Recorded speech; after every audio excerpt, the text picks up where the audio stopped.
시간에는 사활의 찬양팀에서 찬양드리겠습니다.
찬양을 들어보니까 올해 세월을 허송하지 않을 것 같아요.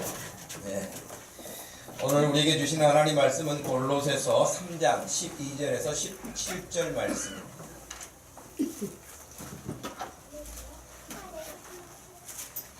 골로새서 3장 12절에서 17절 말씀.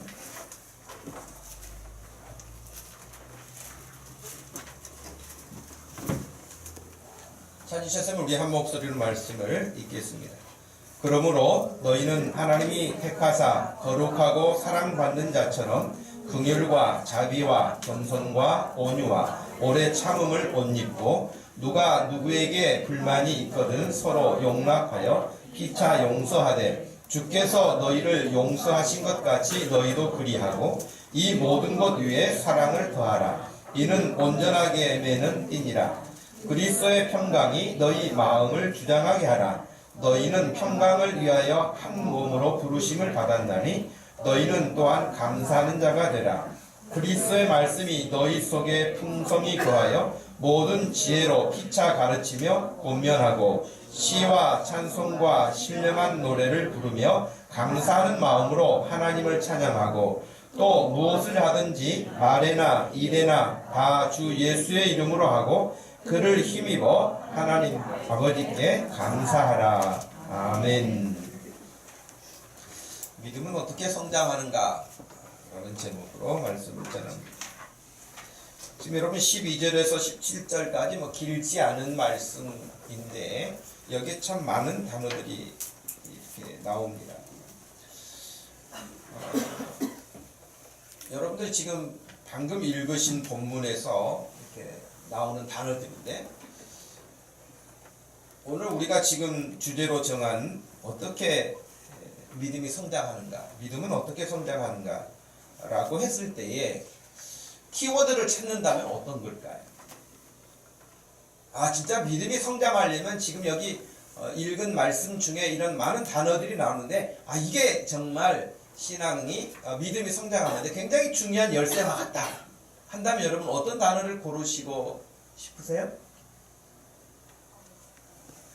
말씀, 감사, 하여튼 다양하게 모든 것들이 다 포함되겠죠. 그런데 또 여기에 지금 포함되어 있지 않은데요. 짧은 본문 가운데 굉장히 단어가 많이 나왔죠. 그런데 여기 또 포함되지 않은 부분이 있어요. 그게 오늘 말씀 중에서는 거의 한 10번 정도 가까이 반복되어지는 부분이 있는데, 혹시 성경을 보시면서 찾아보시겠어요? 어떤 부분일까?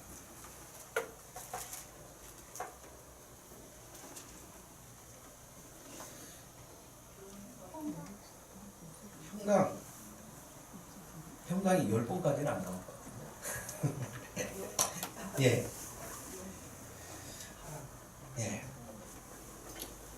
너희 피차 서로라고 하는 이 단어가 같은 의미잖아요. 사실은 피차라는 말도 그렇고 너희라는 서로 관계니까요. 서로라고 하는 부분도 그렇고요.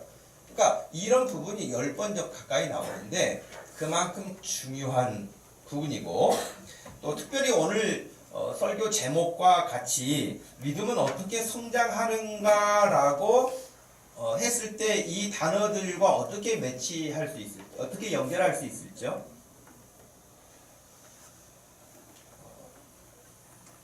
답을 맞히는 사람은 설교를 충분히 이해했다고 생각을 하고 저 유아방에 가서 좀 주무시던데 말이에요.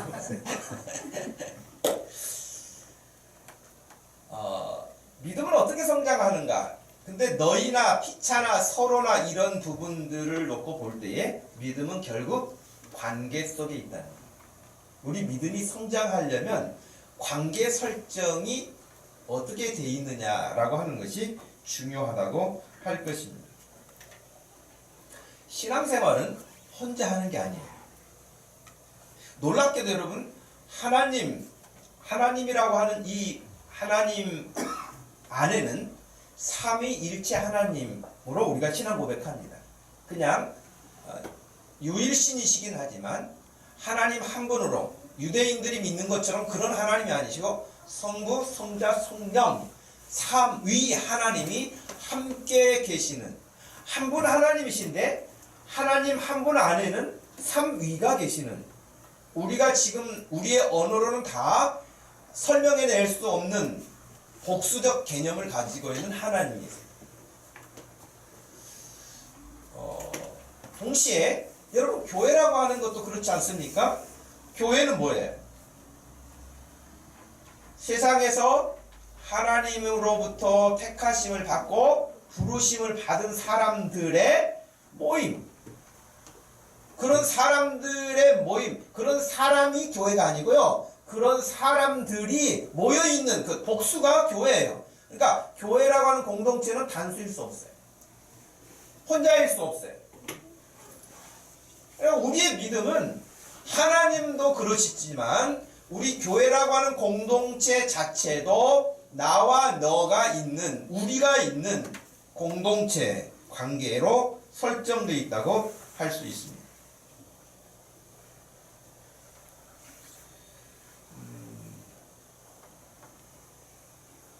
믿음이 성장하려면, 그러니까 저 개인적으로도 믿음이 성장하려면 제가 깊은 산중에 들어가서 사람들도 만나지 아니하고 세상의 오락이나 문화나 다 단절하고 성경만 읽고 산속에 깊이서 묵상하고 있다. 그러면 내 믿음이 잘 자라갈까?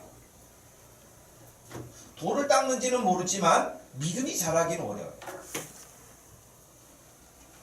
결국 믿음이라고 하는 것은 나 혼자가 아닌 다른 사람과의 관계 속에서, 하나님과의 관계 속에서, 또 하나님이 내게 주신 것을 사람들과의 관계 속에서, 또 사람들과의 관계를 하나님과의 관계 속에서 이렇게 서로 엮여 있어요. 그렇기 때문에 혼자 신앙생활 잘한다? 나는 뭐 교회 가도 사람들하고 말해봐야 그냥 괜히 속상할 수도 있고 시험 들 수도 있고, 그러니까 나는 그냥 내 믿음 잘 지키기 위해서 그냥 교회만 갔다 와. 굉장히 자기 나름대로 신앙을 잘 지키는 것처럼 말하는지는 모르지만 정말 엉터리 같은 모습이라고 할 수 있습니다. 근데 문제는 여러분, 다른 사람과의 관계 속에서 내가 신앙이 성장하도록, 다듬어지도록, 성숙해지도록 하나님이 원하시는데, 정말 교회야말로 다양한 사람들이 모여있는 곳이라고 하지 않았습니까? 일단 성장 과정이 다 달라요. 여기 있는 사람들이랑 성장 과정이 다 달라요. 그리고 형제분도 여기 계시기도 하지만은 대부분은 다 다른 곳에서 자랐잖아요. 그죠? 남자이고 여자이기도 하죠. 나이가 다르죠. 지금 하고 있는 일도 다르죠. 혈액형도 다르죠. 성격도 다르죠. 다른 것을 말한다면 너무 많아요. 그런데 그런 사람들이 모여있단 말이에요. 정말 다른 사람들이 모여있어요. 하나님께서는 우리의 믿음이 성장해가는 과정에 있어서, 그런 방법에 있어서 정말 다양한 사람들을 거기다 보내셔서 우리의 믿음이 자라게 하시는 거예요. 그런데 우리들이 생각할 때는 저 사람은 내 스타일이 아니야, 그래가지고 거리를 둔다? 정말 멍청한 일이에요. 왜? 하나님이 다 내게 필요해서 사람들을 보냈는데 저 사람은 내 스타일이 아니야, 누구는 내 스타일이 아니야, 내 성격하고 안 맞아 등등등, 그래가지고 사람을 멀리해. 그 믿음이 자라지 않습니다. 그러므로 신앙생활은 결코 혼자 조용히 묵상하면서 할 수 있는 것이 아니라고 하는 것입니다.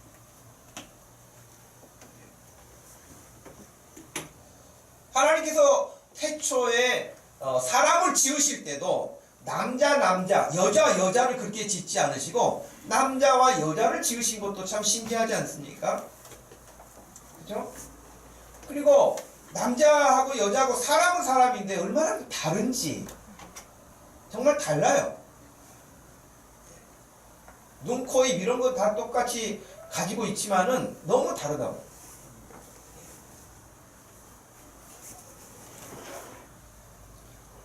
더 놀라운 것은 뭡니까? 아담과 하와가 둘이 똑같이 창조를 받았는데 그 두 사람이, 한 사람은 남자고 한 사람은 여자고 그 다르잖아요. 근데 그 이후에 아담과 하와를 통해서 지구상에 살아간 사람들, 지금 살고 있는 사람들, 앞으로 올 사람들, 한 사람도 똑같은 사람이에요. 한 사람도. 정말 그러기 쉽지 않잖아요. 어떻게 그게 가능할까? 참 저는 생각할 때 신기해요.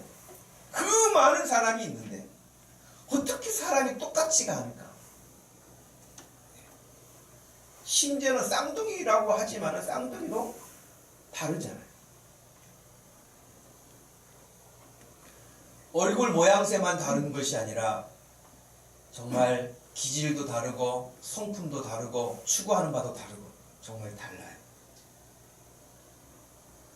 오늘 말씀에서 제시된 다양한 것들이 있습니다. 그러나 이런 모든 일들은 사람과 사람 사이의 관계에서 일어난 것들을 언급하고 있는 것입니다. 이미 보았던 것처럼 여기 관련되어 있는 것이 하나님과의 관련된 부분도 있지만 다 나머지 내용들이 사람과의 관계 속에서 행해져야 할 일들인 것이죠.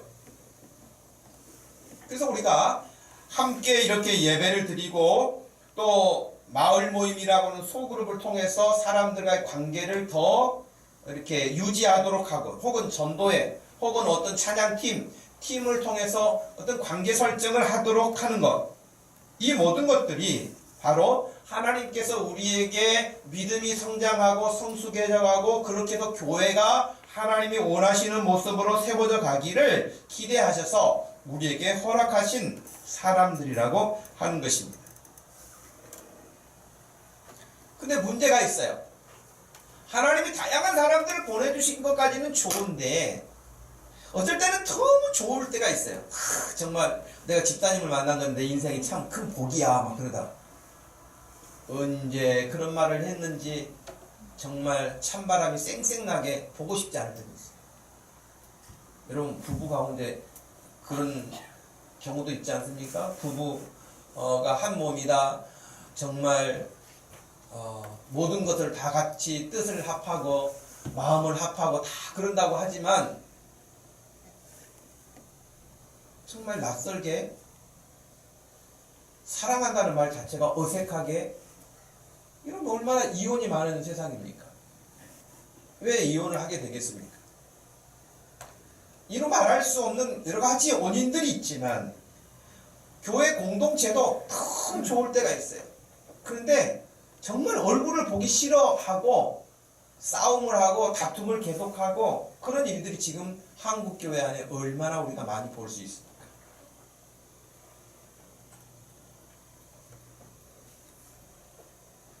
교회 안에는 성격이 아까 말씀드린 것처럼 다양한 사람들이 많기 때문에 어떤 사람은 막 말이 많은 사람이 있어요. 그 사람은 그렇게 해야 살아.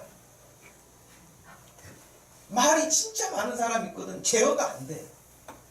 물론 본인이 절제하면 좋은데 안 되거든요. 그 사람은 그렇게 사는 거고 어떤 사람은 말 시키면 또 죽을 맛이야. 그래서 조용한 사람이 있어요. 조용한 사람. 또 교회에서는 떠들어. 근데 집에 가면 조용한 사람이 있고 교회에서는 또 조용한데 집에 가가지고 또 떠드는 사람. 이게 사람이 보는 게 다 아니에요. 다양해요. 정말 다양해요.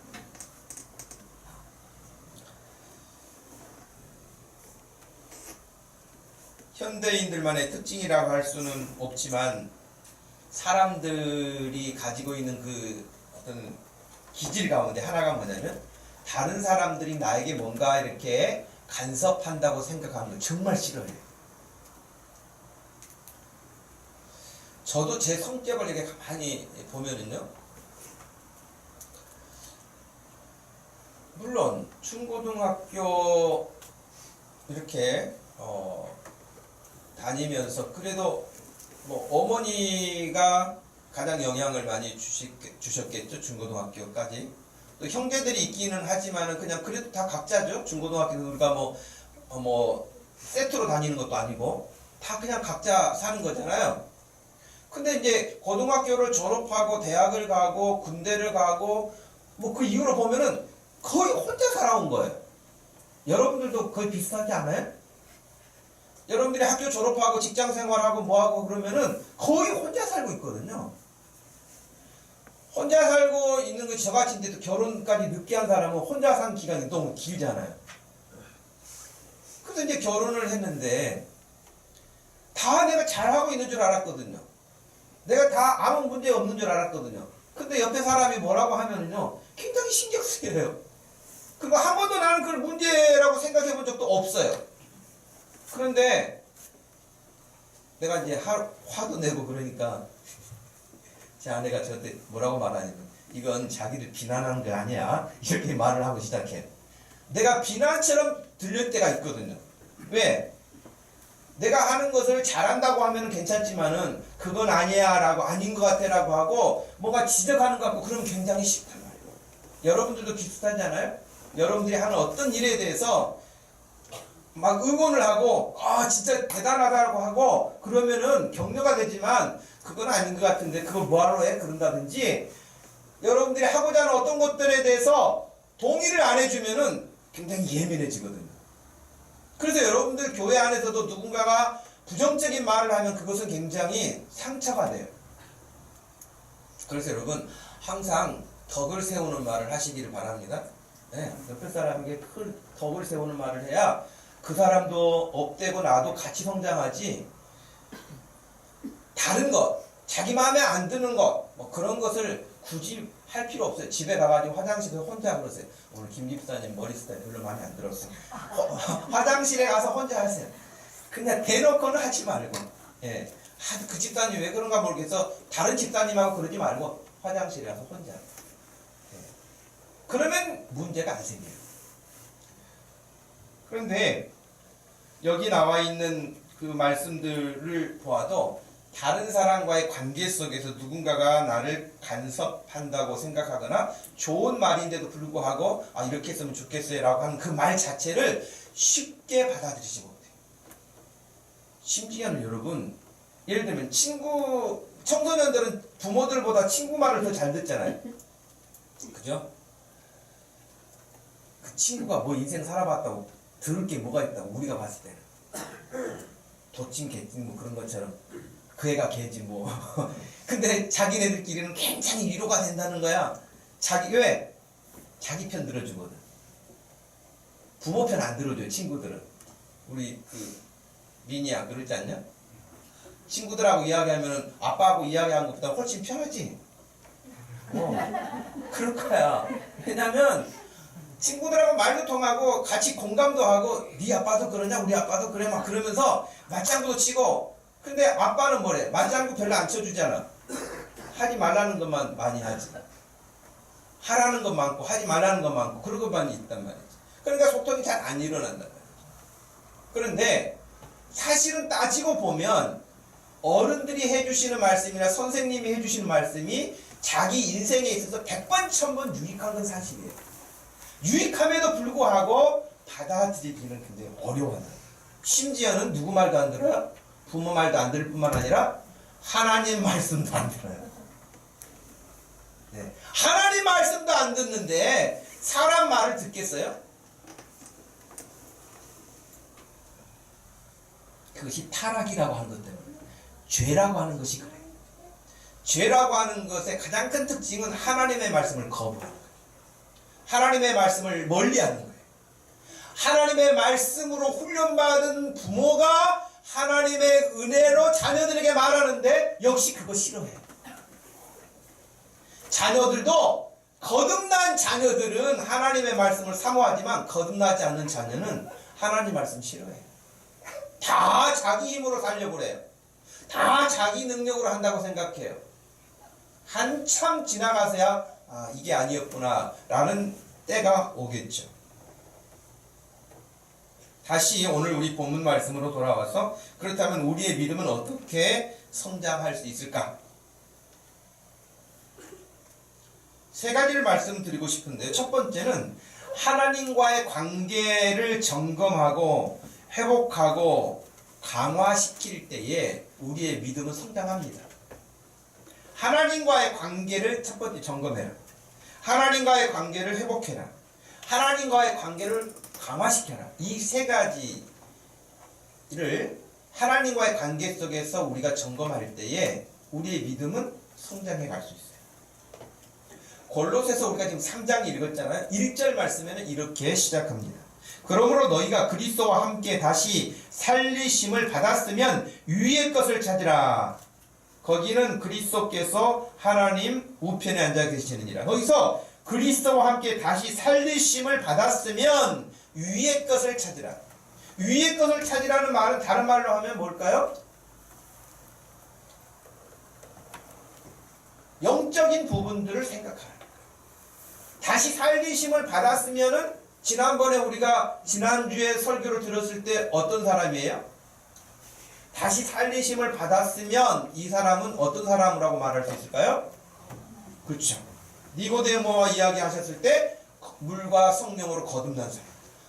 몸이 태어난 것처럼 우리 영혼이 다시 한번 태어나야 하는, 거듭 태어나야 하는 거듭난 사람을 말하죠.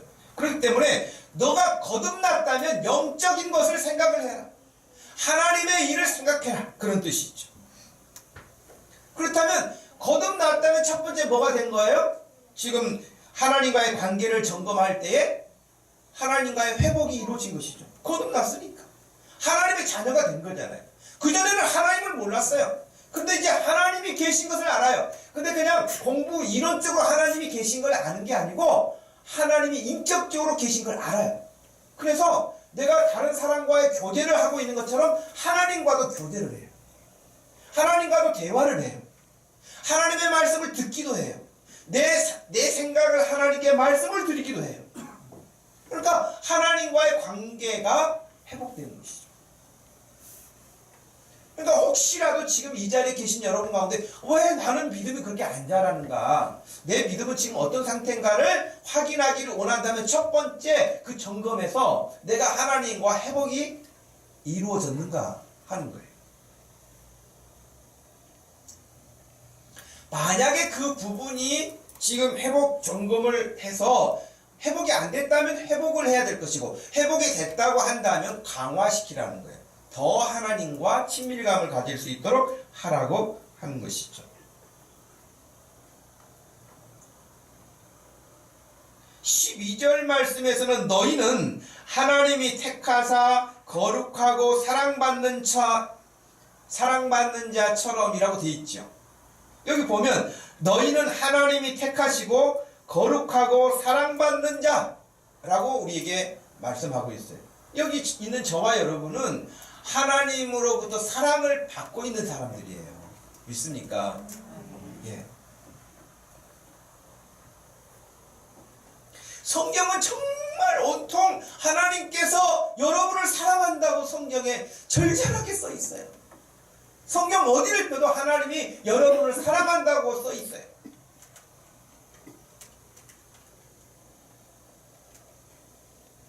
강조하고 있어요.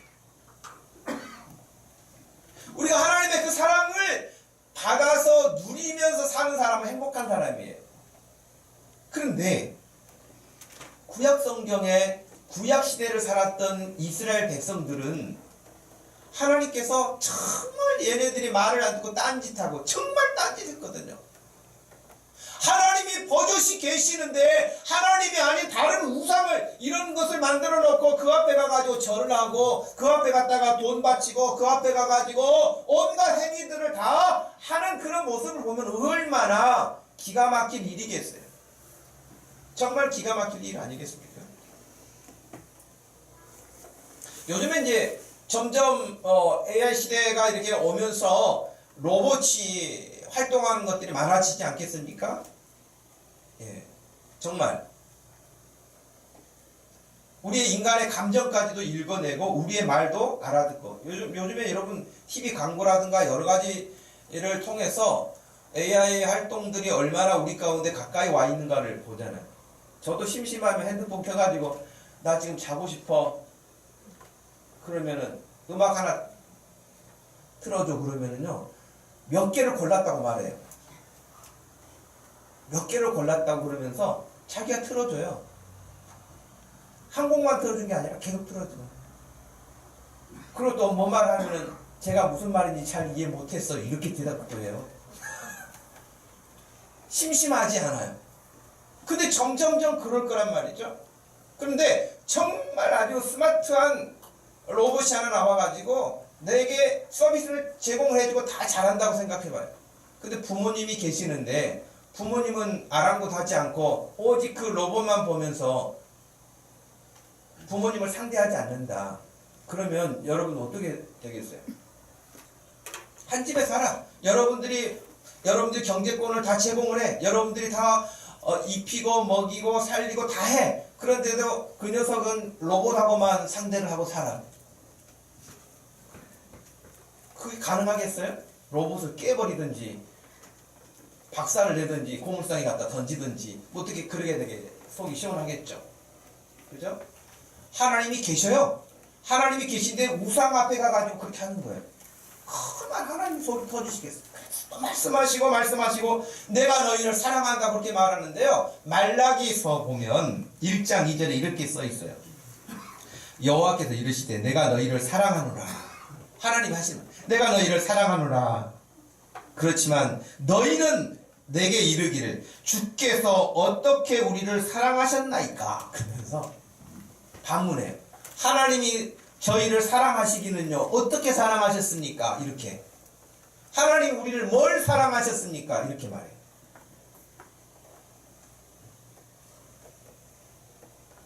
하나님의 사랑을 느끼지 못하고 경험하지 못하는 것은 하나님과의 관계가 깨어졌기 때문입니다. 항아리가 깨어졌는데 거기다 물을 아무리 갖다가 길러 부어도 다시 새어나가서 물은 항아리에 담겨있지 않겠죠. 이사야 59장 1절 말씀에서는 여호와의 손이 짧아 구원하지 못하심도 아니요 귀가 둔하여 듣지 못하심도 아니라 오직 너희 죄악이 너희와 너희 하나님 사이를 갈라놓았고 너희 죄가 그의 얼굴을 가리어서 너희에게 듣지 않으시게 함이라. 죄라고 하는 것이 하나님과 내 사이를 갈라놓아서 관계를 끊는다는 것이. 하나님과의 관계가 설정되어 있다 할지라도 친밀감을 가로막는 장애물들이 있다면 소통하기가 어려워요. 여러분, 지난번 제천에 화재로 인명피해가 많았잖아요. 근데 우리나라는 정말 그 교훈을 잘 못 받는가 봐요. 교훈을. 그래서 어제 신문 보니까 또 제천에서 초등학교에서 불이 났다고 119 소방 신고가 들어왔대요.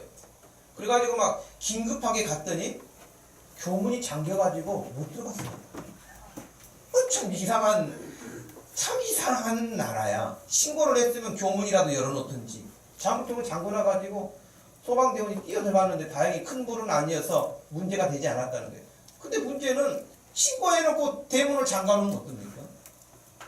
그러니까 이게 지금, 그런데 이제 뭐 이게 초기 진압을 못했다느니 뭐 여러 가지 원인 이야기를 하면서 나온 말 중에 하나가 하여튼 본부하고 소방본부하고 소방대원들하고 커뮤니케이션이 일어나지 않았다. 그래서 막 뉴스에 뭐까지 나왔냐면 그 당시에 본부하고 현장에 나와 있는 소방대원들하고 무전기로 주고받는 교신 내용들이 소개됐어요.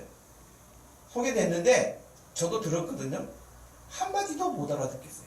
왜? 무전기가 오래된 거여가지고 잡음만 잔뜩 드드득만 나오지 사람 소리는 뭔가 모르겠어요. 하나님과의 관계 속에서 중간에 잡음이 들어오면 소통이 안 돼요. 막 나도 뭔 말을 해. 하나님이 목사를 통해서 설교를 많이 하셔. 그래도 소통은 일어나지 않아요. 무슨 말인지 들리지도 않고 내가 하나님께 말씀을 드려도 하나님께 상달되지 않은 거예요. 소통이 일어나지 않아요.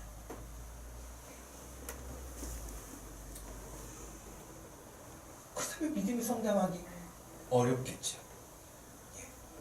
두 번째는 사람과의 관계를 늘 확인해야 합니다. 12절에서 17절까지 우리가 읽었던 내용 가운데 이 많은 단어들이 사람과의 관계 설정을 어떻게 해 나가야 할 것인가를 말씀하고 있는 것이죠. 너희는 거룩하다. 너희는 사랑을 받는 자다. 너희는 긍휼을 입었다. 겸손해라. 온유해라. 오래 참아라.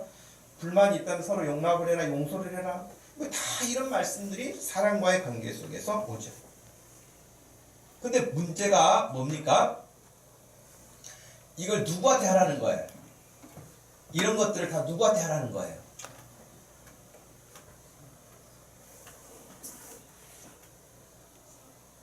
다른 사람이 아니라 내가 해야 될 일이라는 거예요, 이게. 김 집사님이 꼭 이렇게만 하면은 교회가 평안할 텐데, 이런다든지. 아무개 집사님이 여기 절반만 해도 우리 교회는 부흥할까, 이런다든지. 이런 게 아니라는 거예요. 이건 전부 다 내가 해야 될 일인 거예요. 다른 사람이 하든 하지 아니하든 간에 내가 해야 될 일이에요, 내가.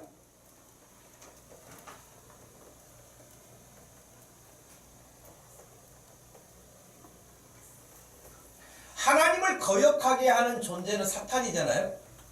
하나님과의 관계를 깨뜨리는 것도 사탄이잖아요. 사람들과의 관계도 깨는 것이 사탄이가 하는 것이죠. 심지어는요, 자기 자신과의 관계도 깨뜨려요. 여러분, 우울증이라는 게 뭡니까?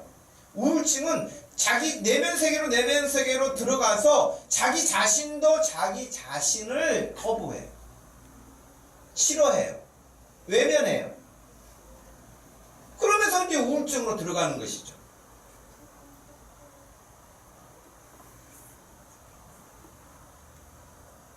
사람들을 이렇게 상담하다 보면 무슨 그런 상처가 많은지 참 상처가 많아요.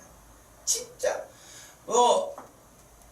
저도 뭐 상담을 해본다고 여러 사람을 만나봤지만 물론 상담 올 때는 기분 좋아서 그냥 오는 사람 별로 없죠. 힘들고 스트레스가 되고 어떻게 해야 될지 모르니까 오지요. 그런데 한 번도 제가 지금까지 상담 받는 중에 목사님 사실은 제 성격에 이런 것 때문에 상대방이 힘들어해요. 그래서 아마 상처가 많이 됐을 거예요. 그 사람이 힘들었을 거예요. 이런 사람 별로 없어요. 아니 별로 없는 게 아니라 거의 못 들은 것 같아요. 상대방에게 문제가 있다. 상대방에게. 여러분 그러지 않습니까? 항상 상대방에게 문제가 있다. 제가 한 5년 전에 목사님 부부를 상담한 적이 있어요. 아들이 전화가 왔어요. 아들, 대학생 아들이 자기 부모님이 너무 힘든 관계 속에 있는 걸 보고 인터넷 검색을 하다가 우리 이제 부부행복학교를 찾아서 저에게 전화가 왔어요. 목사님, 저희 부모님을 이렇게 모시고 가고 싶은데 괜찮습니까? 그래라. 그래가지고 진짜 아들이 부부를 데리고 왔어요. 아버지는 어디 신학교 교수였어요.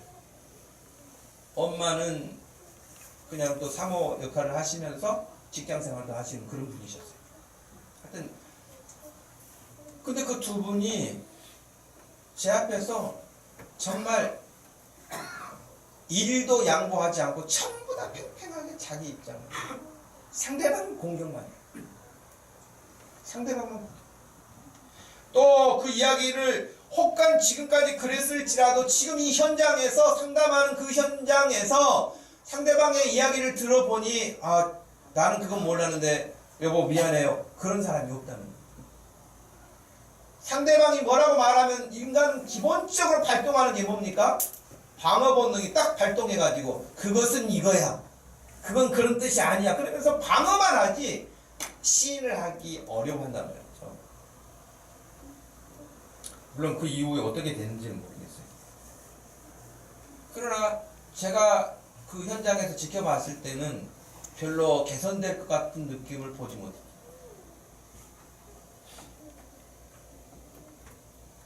상담에서 제일 효과가 좋은 사람들이 누구냐? 시키는 대로 하는 거예요. 상담자가 시키는 대로, 지시받은 대로 하는 거예요. 일주일 후에 다시 오세요. 남편은 이렇게 해보세요. 아내는 이렇게 해보세요. 자녀는 이렇게 해보세요. 그리고 일주일 후에 그것을 근거해서 이야기해 봅시다. 그래서 그 말을 따르는 사람은 회복돼요. 그 따르지 않고 자기 타령만 하고 한 사람은 회복이 안 돼요.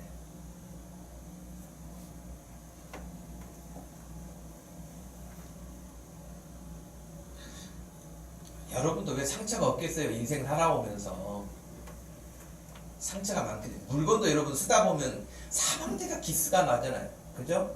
자동차도 처음에 샀을 때는 막 닦고 아주 그냥 반질반질하고 그러다가 뭐 조금 하나 상처 나고 좀 하고 나면 저도 차를 깨끗하게 쓰려고 애를 써서 늘 닦아요.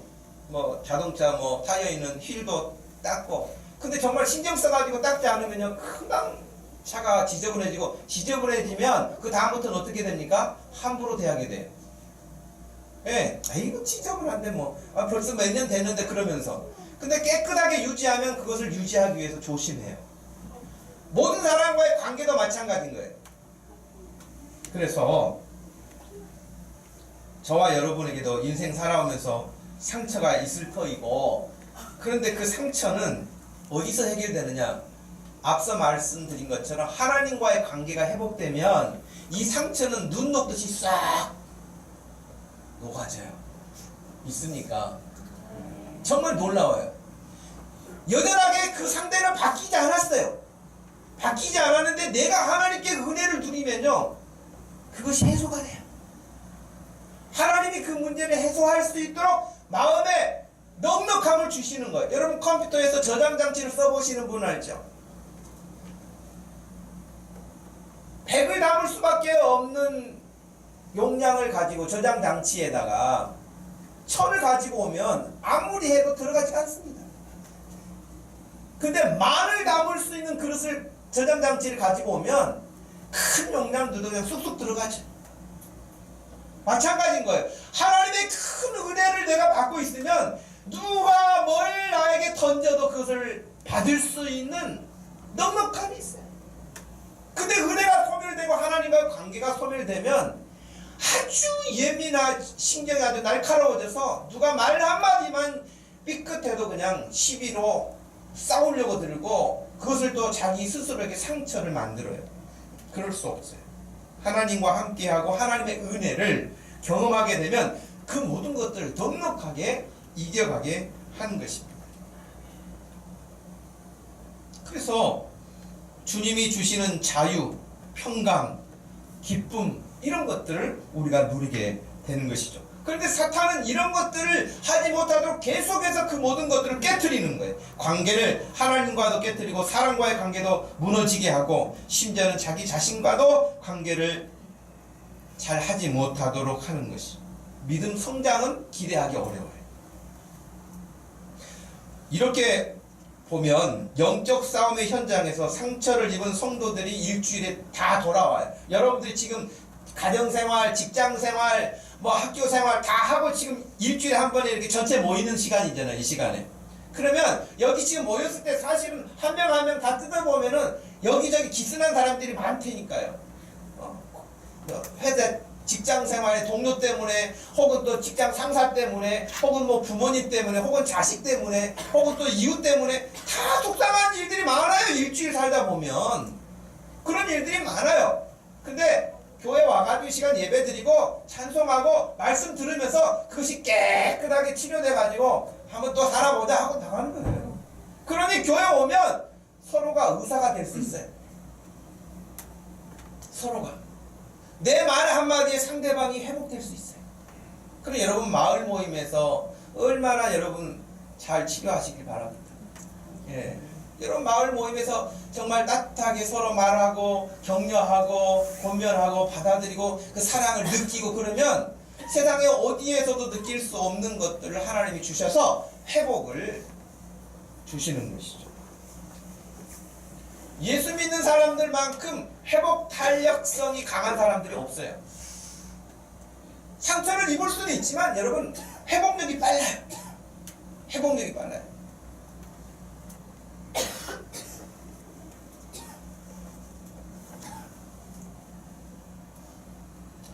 그럼 우리 목동 주심교회 안에 예배 드리는 시간을 통해서도 그 마을 모임이나 또 작은 소그룹 모임을 통해서도 여러분들이 늘 서로 상처를 싸매고 서로 격려하고 믿음이 성장할 수 있는 좋은 그런 터전들을 늘 갖고 갈 수 있는 지혜가 있기를 축복합니다. 마지막 세 번째는 믿음이 성장하려면 진정한 의미에서 사랑이라는 거예요.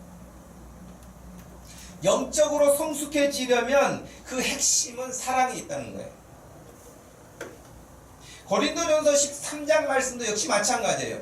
그 사랑 없으면 아무것도 아니라 그랬잖아요. 아무 유익이 없다 그랬잖아요. 그러니 사랑이 진정한 의미로 뿌리를 내리게 된다면 신앙은 성장하게 돼 있죠.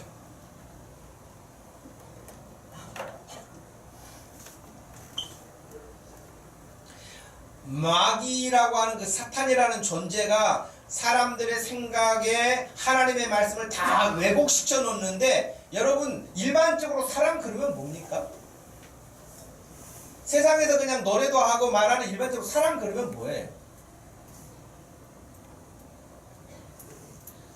뭐 그것도 단순하지만은 않을 거예요. 다양하겠죠.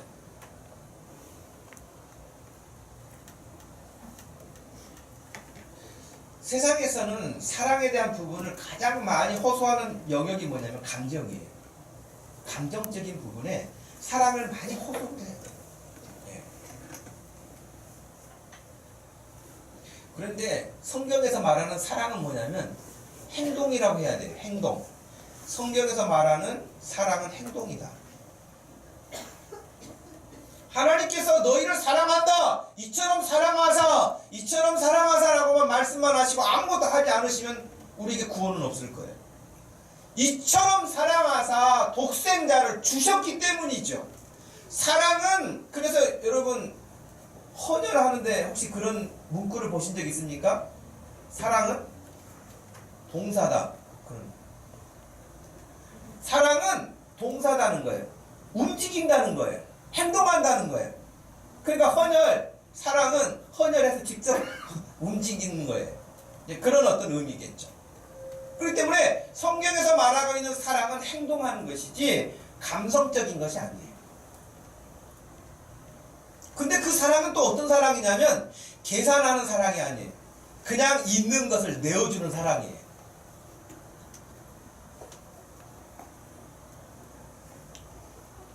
어떤 자격을 갖췄기 때문에 주는 게 아니에요. 참 이런 거 보면 놀랍죠. 성경에서 말하는 사랑이 정말 놀랍죠. 아무 자격도 없어요. 아무 조건도 못 갖췄어요. 그런데 사랑해요. 세상은 어떻습니까? 전부 다 조건을 갖춰야 돼요. 자격을 갖춰야 돼요.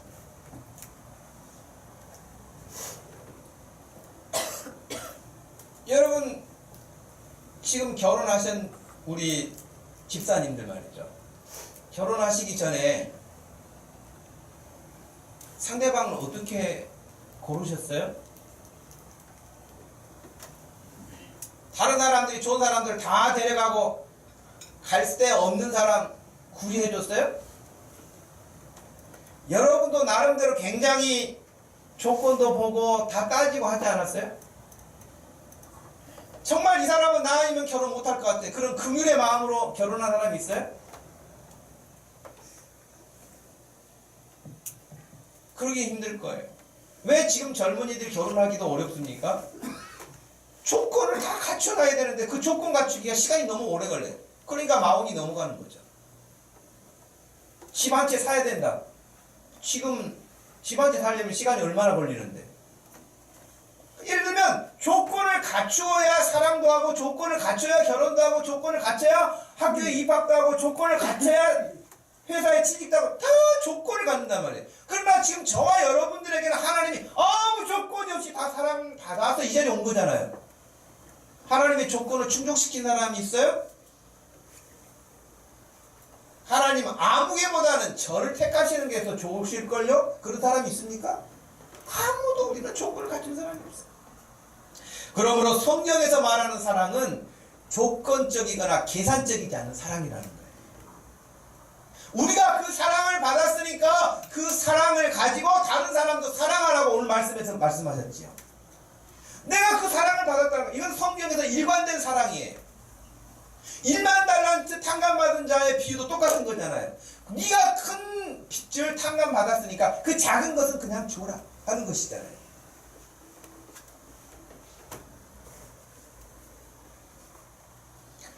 근데 우리가 관계 속에서 믿음이 성장하려면 우리가 하나님이 아닌 이상 상대방이 지금 어떤 어려움에 있는지 잘 모르잖아요. 그렇죠? 다른 사람과의 내가 관계가 잘 이루어지려면 우리는 말을 해야 돼요. 말을 해야 돼요. 근데 지금 이 예배 시간에는 제가 여러분에게 개인적으로 묻고 개인적으로 답하고 그럴 수가 없잖아요. 그러니까 여기서는 말씀을 듣고 소그룹 모임에 가서는 여러분의 속사정도 다 내어놓고 말을 하는 거예요. 말을 해야 공감할 수 있죠. 로마서 12장 15절 말씀에서는 우는 자들과 함께 울고 그랬거든요. 근데 왜 우는지를 알아야죠. 울어야 같이 울어주죠. 근데 교회 와가지고 그냥 새침대기처럼 딱 하고 아무 문제 없고 무슨 말해도 다 모범 답안만 말해. 기도해야죠, 집사님. 찬양해야죠, 말씀 봐야죠. 그런 말만 해. 지금 집에서는 그냥 열이 뻗쳐가지고 지금 완전히 다 흐트러져가지고 난장판인데 그런 거 다 포장하고 그렇게 기도해야죠. 답이 안 돼요. 그래서 여러분 마을 모임 시간에는 여러분의 사정을 남편 흉 볼 거 있으면 흉도 보세요. 팔푼이가 아니에요. 그냥 나는 그냥 남편 때문에 이런 것 때문에 많이 속상하고 힘들었어요. 그러면은 뭐라고 말을 해줘야 되겠어요? 아이 그래 집사님 그 남편 같은 집사님 없어. 집사님이 더 잘해야 돼. 그러면 열받죠. 그죠?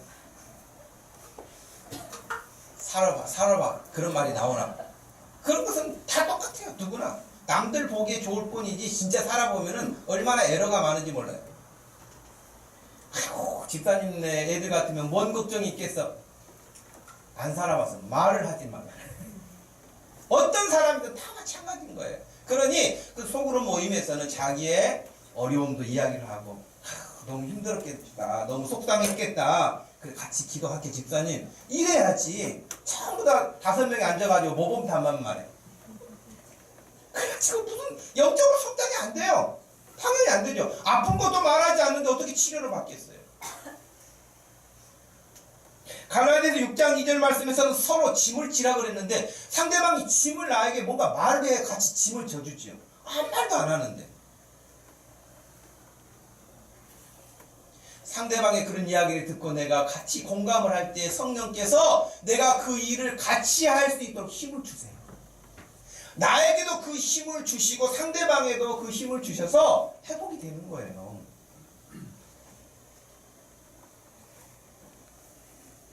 저는 부모가 된다는 것에 대해서 여러 가지로 생각을 하게 됩니다. 아주 쉬운 말로 부모가 된다는 말은 하나님의 속사정을 이해해 가는 것, 그렇게 저는 생각해요.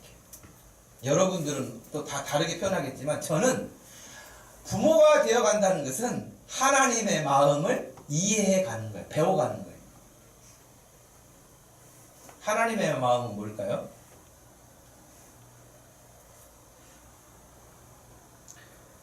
무한리필이에요. 하나님의 사랑은 무한리필이에요. 망나니가 됐든 모범생이 됐든 효자가 됐든 어떻게 됐든 아프든 잘났든 못났든 어찌됐든 간에 하나님은 우리에게 무한리필 해주십니다. 부모는 자식과의 관계 속에서 자식에게 무한리필 같은 존재.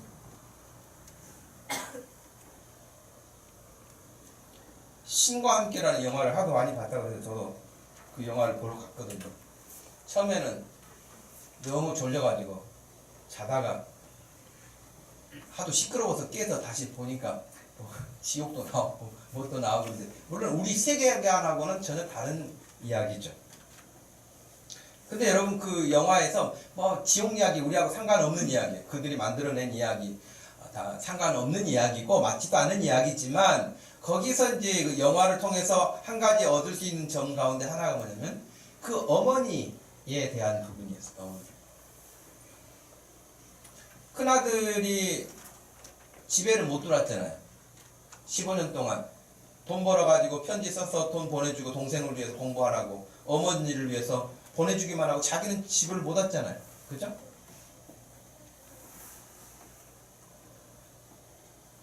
그랬는데 못 오게 된 이유가 뭐였어요? 자기의 양심의 가책.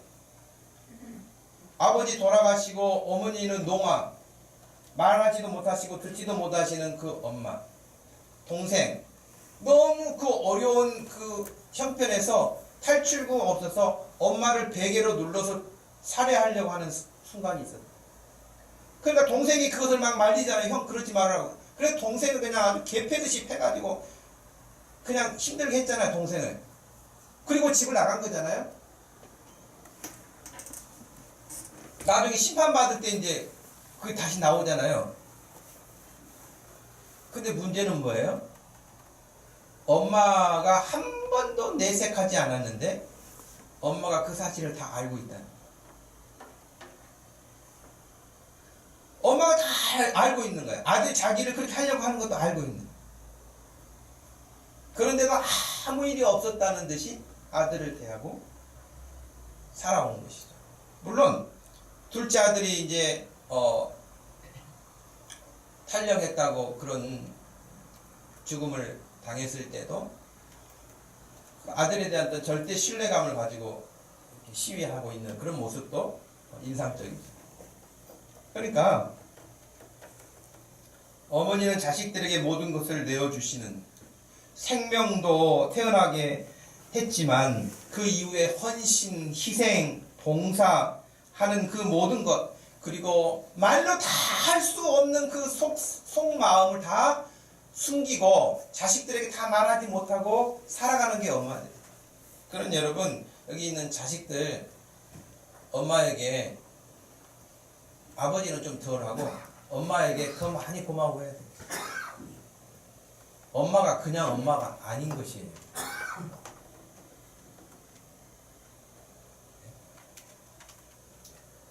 그러므로 아버지보다 엄마에게 배나 더 감사하시기 바랍니다. 아버지들은 헛개비들이 많아요.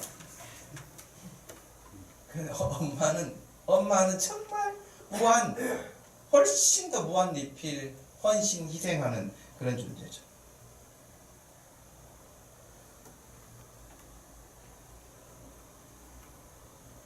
하나님은 이 엄마하고 비교할 수 있겠습니까? 진정한 하나님의 그 사랑을 받은 저와 여러분들이 교회 공동체 안에서 다른 사람에게 그 사랑으로 반사하고 살아갈 때에 내 믿음도 성장하고 상대의 믿음도 성장하고, 그래서 교회가 성장해 성숙해져 가는 것입니다. 교회는 이런 하나님의 사랑에 기초하고 있습니다. 하나님께서 우리가 하는 일을 모르셔서 혹은 마음에 들어서 그냥 계시는 게 아니에요. 내가 하나님 마음에 너무 안 드는 행동을 하고 말을 하고 불순종해도 하나님은 그걸 보고 계세요. 모르시는 게 아니에요. 마음에 들어서 그냥 계시는 게 아니에요. 너무 마음에 들지 않아도 하나님이 지금 보고 계세요.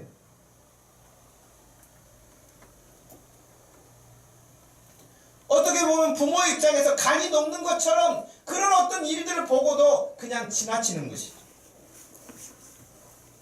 교회는 그런 하나님의 사랑을 받은 사람들이 모인 것이에요. 그러므로 특히 피차, 누가 누구에게 서로, 이 표현들을 보면 왜 마을 모임 시간에 지난 일주일 동안 나눴던 큐티 가운데 은혜 받은 부분을 소개하세요. 오늘 말씀에서 자기가 이해한 부분을 다시 한번 언급해 보세요 라고 하는 이야기는 뭐냐면, 내가 받은 은혜, 옆에 집사님이 받은 은혜가 아니고 내가 하나님께 받은 은혜를 내가 말할 뿐이에요.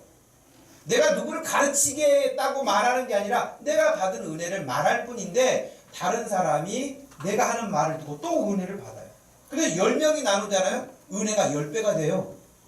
너무 놀라운 거예요. 여기서 누가 누구를 가르치는 게 아니에요. 순장이 누구를 가르치는 게 아니에요. 아무개 집사에게 권면하고 교훈하는 게 아니에요. 내가 받은 은혜를 말할 뿐이에요. 근데 내가 받은 은혜를 고백할 때에 다른 사람에게 그 은혜가 같이 공급되어지는 거예요. 그러니까 하나님의 놀라운 은혜예요. 그래서 여러분, 마을 모임이 그렇게 풍성해지기를 축복합니다. 교회는 혼자가 아니에요.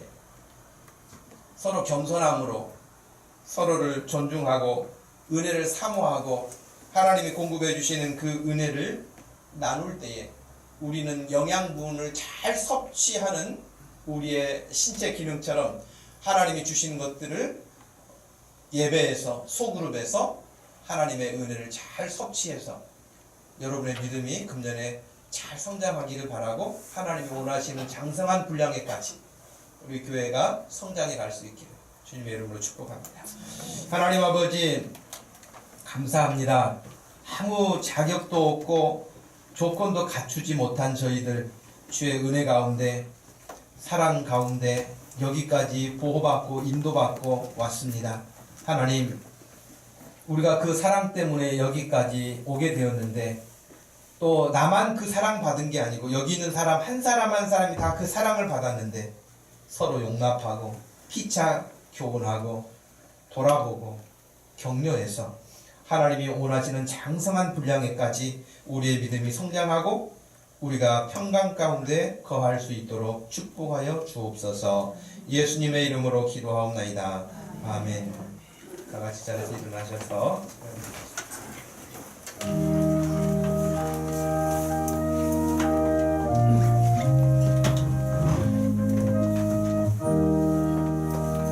신자 되기 원합니다. 진심으로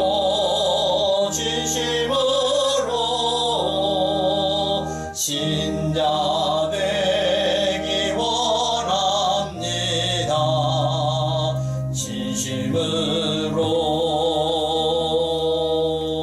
진심으로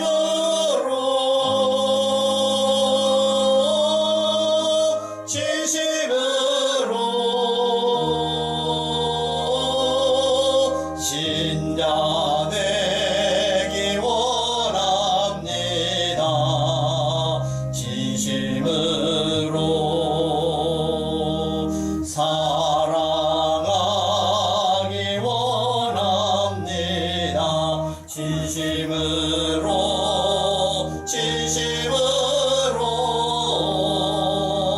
사랑하기 원합니다.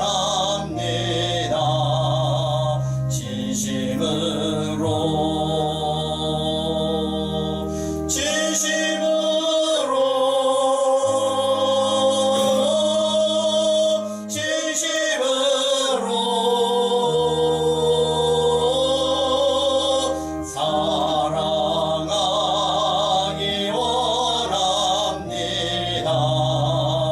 진심으로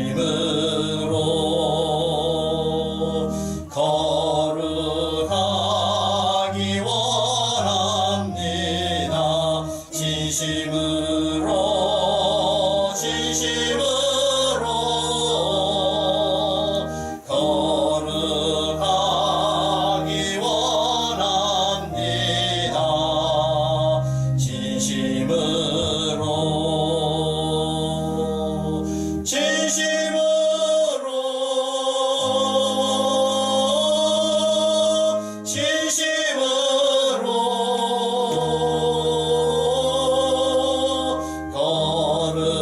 거룩하기 원합니다. 진심으로 예수 닮기 원합니다. 진심으로 예수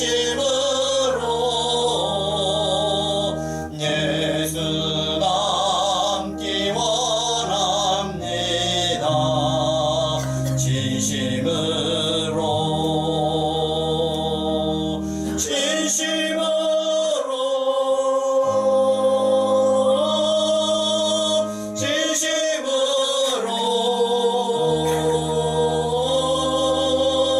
예수 닮기 원합니다.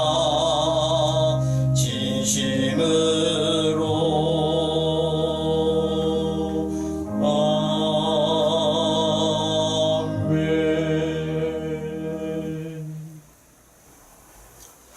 지금은 우리 주 예수 그리스도의 구속하신 은혜와 우리 하나님 아버지의 극진하신 그 사랑과 성령 하나님의 위로하심과 교통하심이 이 시간 함께 예배하며 주의 은혜 안에 쑥쑥 성장해 가기를 원하는 사랑하는 모든 성도들 머리 위에 지금부터 영원토록 함께 계실지어다. 아멘.